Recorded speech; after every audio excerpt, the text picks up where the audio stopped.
মন্ত্রী শোভনদেব চট্টোপাধ্যায় আমাদের সকলের অত্যন্ত প্রিয়, তেনাকেও পাঠিয়েছেন। আমি আমার বক্তব্য দীর্ঘায়িত করব না, বলতে গেলে কয়েক ঘন্টা লাগবে। এখানে সম্মানীয় অতিথি আছেন, অনেকে বক্তব্য রাখবেন, তাই আপনাদের যারা উপস্থিত হয়েছেন এবং সম্মানীয় অতিথি সহ প্রিয় মন্ত্রী সহ এই মাইক্রোফোনের আওয়াজ যতদূর যাচ্ছে মোড়াগাছা গ্রাম এলাকার, এই অঞ্চল এলাকার, সর্বোপরি নাগাছিপাড়া ব্লকের চেয়ারম্যান কল্লোল খান মহাশয় উপস্থিত আছেন, অতিরিক্ত জেলা শাসক জেলা পরিষদ অনুপ কুমার দত্ত মহাশয়, আমার জেলা পরিষদের 3 সহকর্মী, সিরাজ শেখ মহাশয়, কৃষি দপ্তরের সম্মানীয় কর্মাধ্যক্ষ লিলুপার হোসেন শেখ, শিলা পাল মহাশয়, আমাদের এসডিও ম্যাডাম আছেন, শারদবতী চৌধুরী শুরু করেছে। যে বাংলা একটা সময় ভারতবর্ষকে পথ দেখিয়েছিল, আজকে সেই বাংলা আবার নতুন করে মমতা বন্দ্যোপাধ্যায়ের হাত ধরে ভারতবর্ষকে পথ দেখাচ্ছে।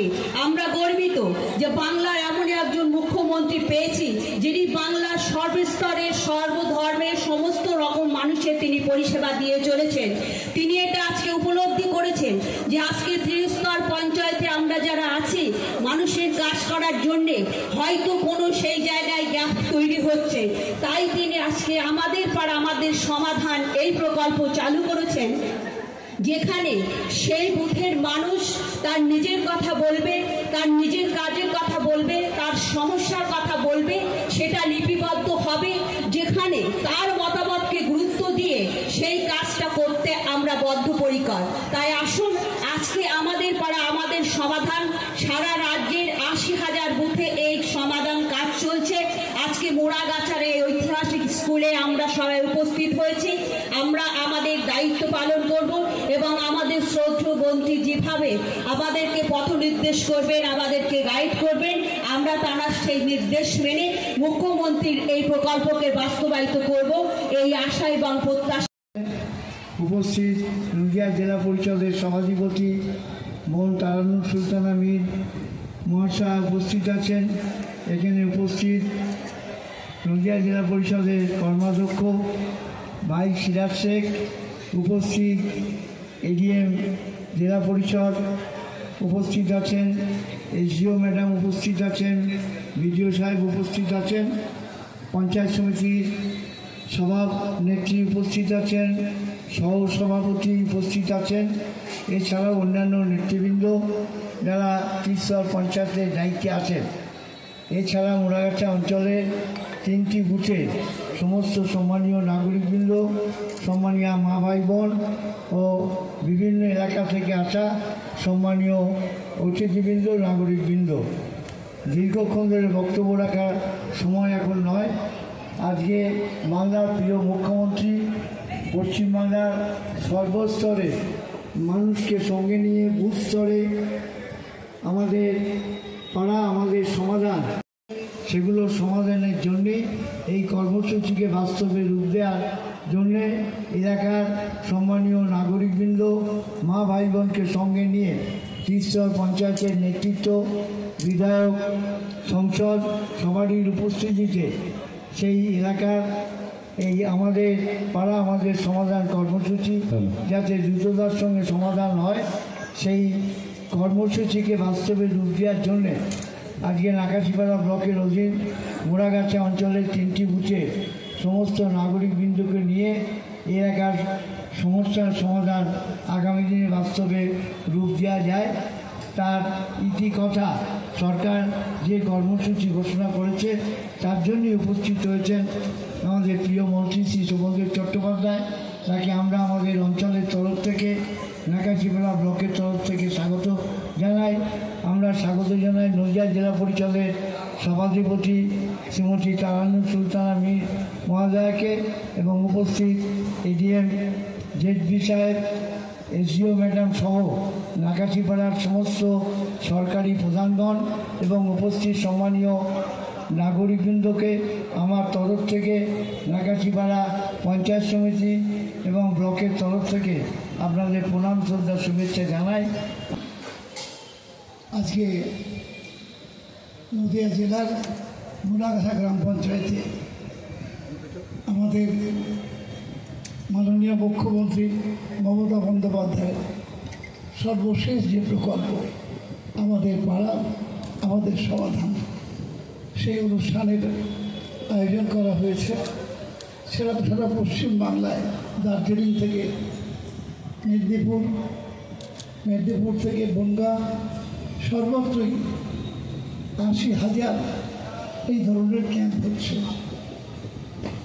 এবং সেখানে আলোচনা হবে, আপনাদের কথাও শোনা হবে যারা বলবেন। সেই আলোচনার ভিত্তিতে আপনারাই আপনাদের সমস্যার সমাধান করবেন। আমি আসবো সে কথায়।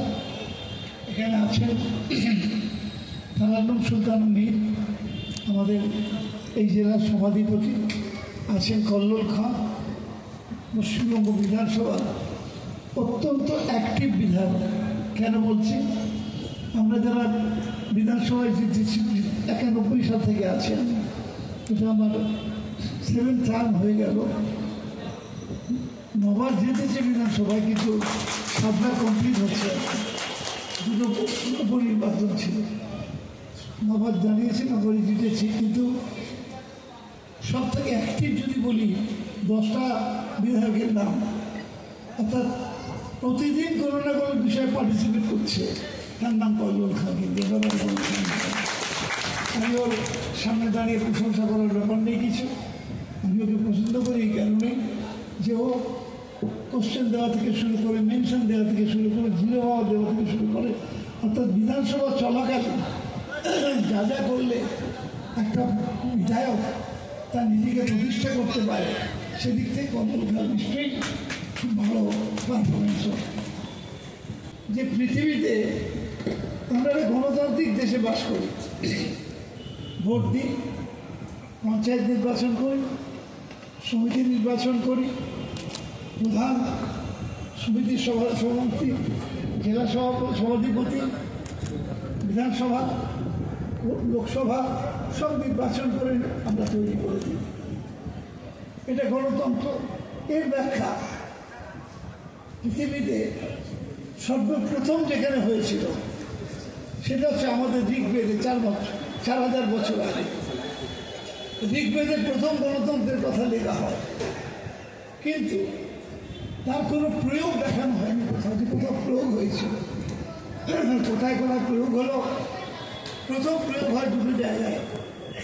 খ্রিস্ট ধর্মের জন্মের 600 বছর পূর্বে ভারতবর্ষের বৌদ্ধদের যে সময় সারা ভারতবর্ষ সব মানুষ বৌদ্ধ ধর্মে দীক্ষিত হয়েছিল, সেই সময় ভারতবর্ষে গণতন্ত্রের পরীক্ষা হয়েছিল না, প্রয়োগ হয়েছিল। আর একটা কথায় গ্রিক দেশে সোলান বলে একজন খুব বড় পণ্ডিত ছিলেন ওদের দেশে, তার কথা উল্লেখ করা হয় এবং তারই কথায় তাদের দেশেও ওই একইভাবে মানুষের নির্বাচনের দ্বারা, ভোটের দ্বারা সরকার তৈরি করে। এই দুটোকেই ঐতিহাসিকরা ভিত্তি ধরে, অন্যটা ধরতে পারেন না, এই কারণে কোনো প্রয়োগ ছিল না। তারপর অনেকে আছেন, অ্যারিস্টটল বলেছেন, পেরিক্লিস বলেছেন, অ্যাব্রাহাম পিপল মানুষের জন্য, অফ দ্য পিপল মানুষের, বাই দ্য পিপল মানুষের দ্বারা। এই হয়ে গেল বাংলায় তার অনুবাদ। এটি হচ্ছে সরকার। আমার মামুনেরা যারা আছেন, এটা মন দিয়ে শুনবেন ব্যাপারটা। আজকে আপনারা যারা এখানে এসছেন, কেউ কিন্তু কোনো ভিক্ষা করতে আসেননি আমাদের কাছে, কেউ ভিক্ষা করতে আসেননি। আপনারা এসছেন আপনাদের অধিকার, সেই অধিকারের কথা বলতে, দাবি জানাতে, অভিযোগ নয়, অভিযোগ করতে আসেন, দাবি জানাতে যে আমার পাড়ার এই রাস্তাটা হলে ভালো হয়, আমার পাড়ায় একটা বাতিস্তম্ভ হলে ভালো হয়, আমার পাড়ায় পুকুরটা যেটা আছে, পুকুরের পাড়টা ভেঙে যাচ্ছে, সেই পুকুরের গাড়োয়ালটা হলে ভালো হয়। এই ধরনের কথা বলবার জন্য আপনারা এখানে এসছেন। এটা অভিযোগ নয়, এটা আপনার অধিকার, এটা আপনি কথা বলতেই পারেন, দাবি রাখতেই পারেন। এইটাকেই আমরা কীভাবে ব্যাখ্যা করছি যে আমার ধারণা, আমি যতদূর, আমার জ্ঞানের সীমাটা খুবই সীমিত, কিন্তু আমি আপনাদের বলি যে আমার যতটুকু জ্ঞান, মমতা বন্দ্যোপাধ্যায় যদি আগামী দিনের প্রকৃত ইতিহাস কেউ লেখে, আমি ওনার স্থাবক নই, আমি মমতা বন্দ্যোপাধ্যায়ের চাটুকার নই, আমি মমতা বন্দ্যোপাধ্যায়ের সহকর্মী।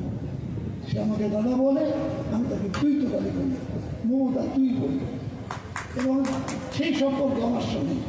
আমি তা বলি আপনাদের কাছে যে মমতা বন্দ্যোপাধ্যায় খুব ভালো করে শুনবেন, ভারতবর্ষের রাজনৈতিক ইতিহাসে কেউ এমন করে কখনো ভাবেনি। গণতন্ত্র হয়েছে, ভোট হয়েছে, সরকার হয়েছে, কিন্তু মানুষ কি সত্যি সত্যি, আমি 91 সালে যখন প্রথম এমএলএ হই, আমি পুরো গ্রামে এমএলএ হয়েছিলাম। 17টা পঞ্চায়েত যেখানে ছিল সেখানে আমি এমএলএ হয়েছিলাম। বাড়ির আমার মনে আছে যে একটা সিরুকা সার্টিফিকেট, সার্টিফিকেট পেতে একজন মানুষকে বছরের পর বছর অফিসে ঘুরতে হতো, পেত না, দুঃখ করতো এসে আমাদের কাছে। আমরা হয়তো কখনো কখনো ফোন করে দিতাম ঠিকই, কিন্তু সেইটা ঠিক সত্যিকারের তার অধিকার পাওয়া হলো না। কেন এতবার যাবে, কেন এতবার তাকে যেতে হবে, কেন বারবার মানুষ ঘুরে বেড়াবে তার সমস্যার কথা বলার জন্য? তাই গণতন্ত্র হয়েছে, ভোট হয়েছে, অধিকার প্রতিষ্ঠা হয়েছে, কিন্তু সত্যিকারের যে অধিকার, সেই অধিকারটা সঠিকভাবে নিয়োগ করা হয়নি। তাই প্রথম মমতা বন্দ্যোপাধ্যায় ঠিক করলেন রাইটার্স বিল্ডিং থেকে, পরবর্তীকালে নবান্ন থেকে, যে আমি মানুষের কাছে নিয়ে যাবো সরকারকে। কীভাবে? প্রশাসনিক বৈঠক শুরু হলো জেলায় জেলায় প্রশাসনিক বৈঠক। আপনারা জানবেন রাইটার্স বিল্ডিং জমে হয়েছে, ব্রিটিশ সরকার থেকে শুরু করে, কংগ্রেস সরকার থেকে শুরু করে সকলের প্রশাসনিক বৈঠক হতো ওই রাইটার্স বিল্ডিংয়ে। প্রথম ব্যক্তি যিনি ঠিক করলেন যে না, আমি জেলায় নিয়ে যাব প্রশাসনিক বৈঠক, সেখানে অফিসার থাকবে, মন্ত্রী থাকবে, উনি নিজে থাকবেন এবং গ্রামের মানুষ আসবেন। কিন্তু হওয়ার পর তিনি বুঝতে পারলেন যে না, এতে পুরো জেলার লোক আসতে পারছে না, একটা সেন্ট্রাল পয়েন্টে জেলার সব লোক আসবে কী করে, আসতে তো পারবে না।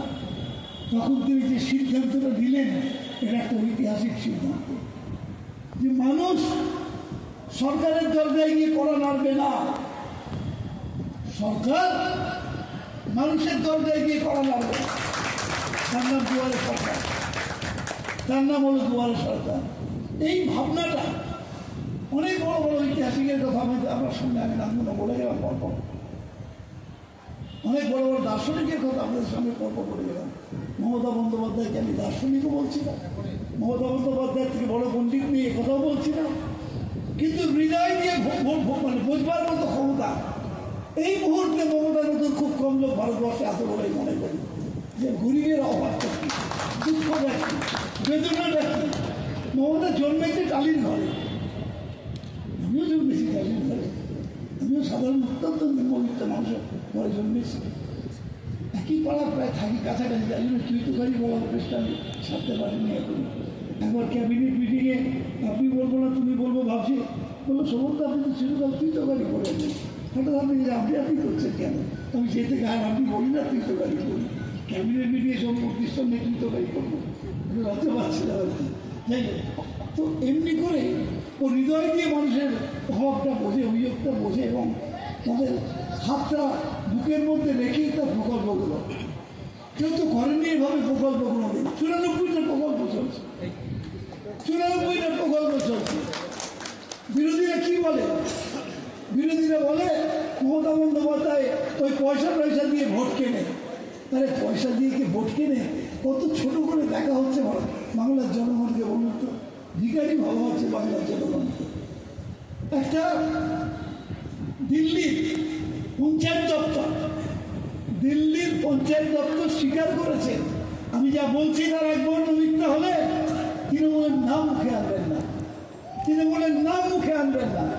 দিল্লির পঞ্চায়েত দপ্তর লিখেছে যে মমতা বন্দ্যোপাধ্যায়ের প্রকল্পগুলো ভারতবর্ষের বিভিন্ন রাজ্যে সেগুলোকে বিভিন্ন নামে চালু করার জন্যে আজকে গ্রামীণ অর্থনীতি চাঙ্গা হয়েছে।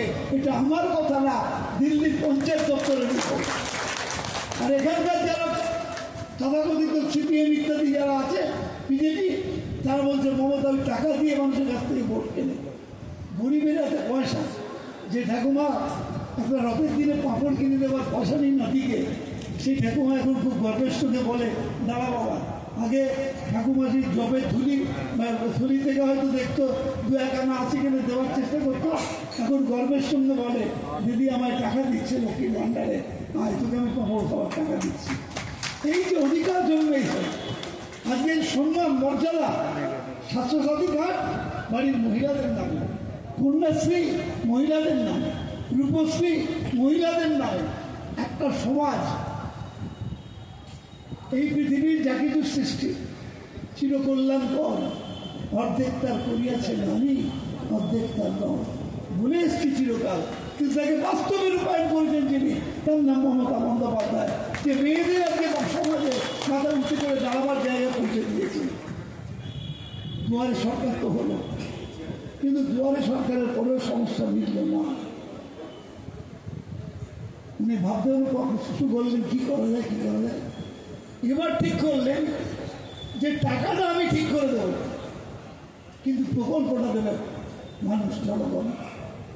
এই 80,000 যে বুথ, এই 80,000 বুথে 27,000 ক্যাম্প হবে। এদিকে তাকান, দিয়ে এই বার্তা দেওয়া হচ্ছে, আপনারা সঞ্চয় করুন।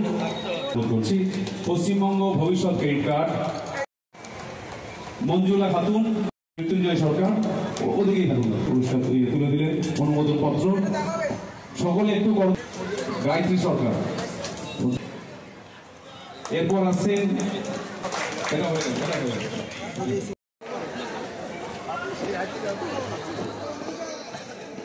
আমাদের পাড়া আমাদের সমাধান। আজকে এই ঘরে কি করবে?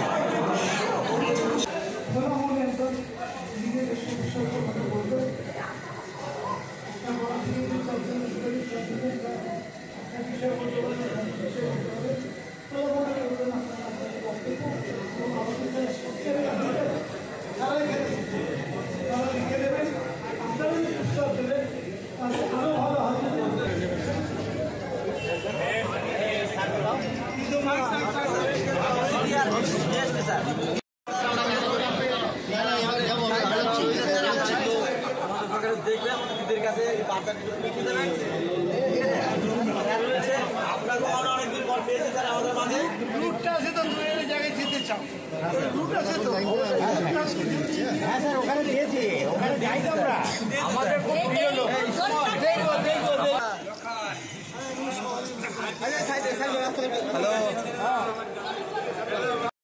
কেমন লাগছে সেই স্কুলে? সেই স্কুলে এসে একটু আমি বিদ্যাসাগরের বাড়ি প্রথম দিন যাই, আমি বিশ্বাস করবো আমি শুয়ে পড়ে প্রণাম করেছিলাম তার বাড়িতে। তার বাড়ি থেকে ধুলো নিয়ে এসে আমার বাড়ির ছেলে মেয়েদের আশা লাগিয়ে দিয়েছিলাম যাতে ভালো লেখাপড়া। এই মুহূর্তে আমাদের মধ্যে উপস্থিত আছেন শুভজনী গার্লস হাই স্কুলের যে সকল মেয়ে, কন্যাশ্রী মেয়েরা, যাদেরকে আমরা যে সাইকেল ডিস্ট্রিবিউশন করতে হচ্ছে। শ্রী গৌরী চ্যাটার্জি মহাশয়া আপনাকে মঞ্চে আসার জন্য অনুরোধ। সুদীপ্তা পাল, কর্মাধ্যক্ষ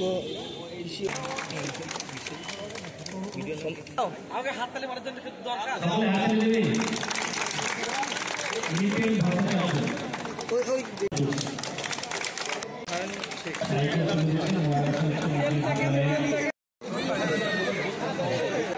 নারী ও শিশু